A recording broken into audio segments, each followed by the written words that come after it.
नमस्कार बच्चों। बच्चों, आप अपने धर्मों के बारे में तो जानते हो, जैसे हिंदू धर्म, सिख धर्म, बौद्ध धर्म, ईसाई धर्म, इस्लाम धर्म। तो बच्चों, बौद्ध धर्म के बारे में तो आपने सुना होगा। बौद्ध धर्म की स्थापना कैसे हुई? सिद्धार्थ गौतम ने की थी, जिन्हें बुद्ध भी कहा जाता है। बच्चों, आपको पता है सिद्धार्थ गौतम बुद्ध कैसे बने? वर्षों की कठोर तपस्या, मेहनत के कारण सिद्धार्थ गौतम बुद्ध बने। बोध गया बिहार में बोधि वृक्ष के नीचे उन्हें ज्ञान की प्राप्ति हुई और वे सिद्धार्थ गौतम से भगवान बुद्ध बन गए। तो बच्चों, ये आज का जो टॉपिक है वह भगवान बुद्ध के जीवन से लिया गया है। उन्होंने अहिंसा के रास्ते पर चलना सिखाया। तो बच्चों, आज की जो कहानी है वो आपकी पाठ्य पुस्तक से ही ली गई है। पाठ नंबर 2 से हंस किसका।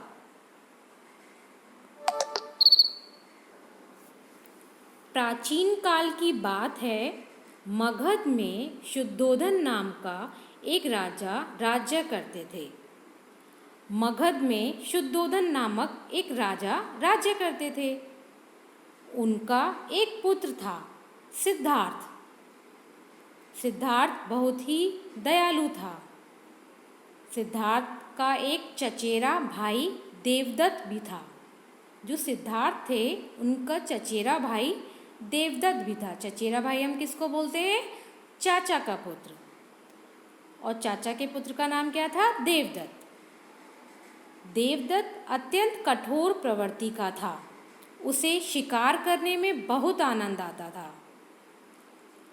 कठोर प्रवृत्ति मतलब बहुत ही बुरी आदत वाला था वो। उसे शिकार करने में बहुत आनंद आता था। एक दिन राजकुमार सिद्धार्थ बाग में भ्रमण कर रहा था। एक बार राजकुमार सिद्धार्थ जो थे वो बाग में यानी कि बगीचे में घूम रहे थे। अचानक एक हंस उसके सामने आकर गिरा। हंस एक पक्षी होता है और वो उनके सामने आकर गिरा। उसके शरीर में तीर चुभा हुआ था और वे दर्द से छटपटा रहा था। हंस की छटपटाहट देखकर सिद्धार्थ का हृदय द्रवित हो गया। हृदय का अर्थ क्या होता है इधर? हृदय का अर्थ होता है उनका जो दिल था वो पिघल गया। उसने तुरंत घायल हंस को अपनी गोद में उठा लिया। तो बच्चों, जब हम किसी भी पशु पक्षी को घायल देखते हैं या किसी इंसान को भी घायल देखते हैं तो हमें दया तो आ ही जाती है ना। फिर उसने धीरे से उसके शरीर से तीर निकाला। हंस की छटपटाहट देखकर सिद्धार्थ का हृदय द्रवित हो उठा। उसने तुरंत घायल हंस को अपनी गोद में उठा लिया। फिर धीरे से उसके शरीर से तीर निकाला और घाव धोने लगा। फिर घाव उसने धोने लगा वो। तभी हंस को ढूंढता हुआ देवदत्त वहाँ आ गया। देवदत्त कौन था? सिद्धार्थ का चचेरा भाई। हंस सिद्धार्थ की गोद में था। देवदत्त बोला, सिद्धार्थ, इस हंस को मैंने मारा है, इसलिए यह मेरा है। देवदत्त ने हंस को तीर भी मारा और वो हंस को लेने भी आया। सिद्धार्थ बोला, देवदत्त, तुमने इस निरपराध पक्षी को मारकर अच्छा नहीं किया। निरपराध का मतलब क्या होता है? निर्दोष पक्षी को मारकर अच्छा नहीं किया। आप किसी पक्षी को मारोगे तो ये तो गलत बात है ना। तो सिद्धार्थ बोला, मैंने इसे बचाया है, मैं इसे तुम्हें नहीं दूंगा। तो ये बात तो ठीक है, जिसने उसे बचाया है तो वो उसे क्यों देगा? सिद्धार्थ ने तो उस पक्षी को बचाया और देवदत्त ने तो उसको तीर मारा था, फिर भी वो उसको लेने आ गया। तो फिर देवदत्त ने कहा, सिद्धार्थ बहस मत करो और मेरा हंस मुझे वापस कर दो। सिद्धार्थ ने कहा, देखो देवदत्त, मैं हंस को मरने नहीं दूंगा। तुम चाहो तो हम न्याय के लिए महाराज के पास चलते हैं। तो वे ही न्याय करेंगे, मतलब महाराज जो वहाँ के राजा थे वो ही बताएंगे कि क्या सही है और क्या गलत है। तो दोनों हंस के लिए महाराज शुद्धोधन के पास पहुँच गए।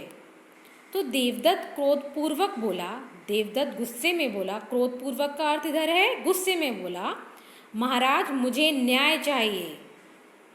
तो महाराज शुद्धोधन बोले, क्या बात है देवदत्त? देवदत्त ने कहा, महाराज सिद्धार्थ मेरा हंस मुझे नहीं दे रहा है।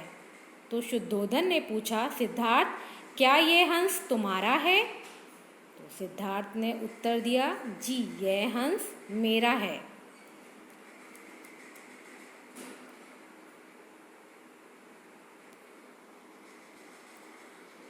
देवदत्त ने कहा, महाराज सिद्धार्थ मेरा हंस मुझे नहीं दे रहा है। शुद्धोधन ने पूछा, सिद्धार्थ क्या ये हंस तुम्हारा है? तो सिद्धार्थ ने उत्तर दिया, जी यह हंस मेरा है, परंतु देवदत्त का कहना है कि यह हंस उसका है महाराज। तो महाराज शुद्धोधन ने कहा, सिद्धार्थ ने विनम्रता से कहा, विनम्रता अर्थात विनम्र पूर्वक, महाराज यह सत्य है कि देवदत्त ने हंस को मारने के लिए तीर चलाया था, लेकिन इस हंस को मैंने बचाया है। सिद्धार्थ ने कहा कि महाराज देवदत्त ने तो हंस को मारने को तीर चलाया था, लेकिन मैंने तो इसको बचाया है, इसलिए यह हंस मेरा है। महाराज शुद्धोधन ने दोनों की बातें ध्यान से सुनी, फिर बोले, देवदत्त तुम हंस को मारना चाहते थे, परंतु सिद्धार्थ ने इसे जीवन दिया है। मारने वाले से ज़्यादा हक बचाने वाले का होता है। अतः हंस पर सिद्धार्थ का ही अधिकार है, मतलब तो सिद्धार्थ ने उसको बचाया है तो उस पर उसी का अधिकार है। इसके बाद सिद्धार्थ ने हंस की खूब देखभाल की। जब वह ठीक हो गया तो उसे उड़ने के लिए छोड़ दिया। यही राजकुमार सिद्धार्थ बड़े होकर महात्मा बुद्ध के नाम से प्रसिद्ध हुए। प्रसिद्ध का अर्थ है यहाँ मशहूर। तो बच्चों ये कहानी यहीं पर ही पूरी होती है। तो आपको इस कहानी से क्या शिक्षा मिलती है? हमें सभी के प्रति दया और करुणा की भावना रखनी चाहिए और मारने वाले से बचाने वाला बड़ा होता है। धन्यवाद।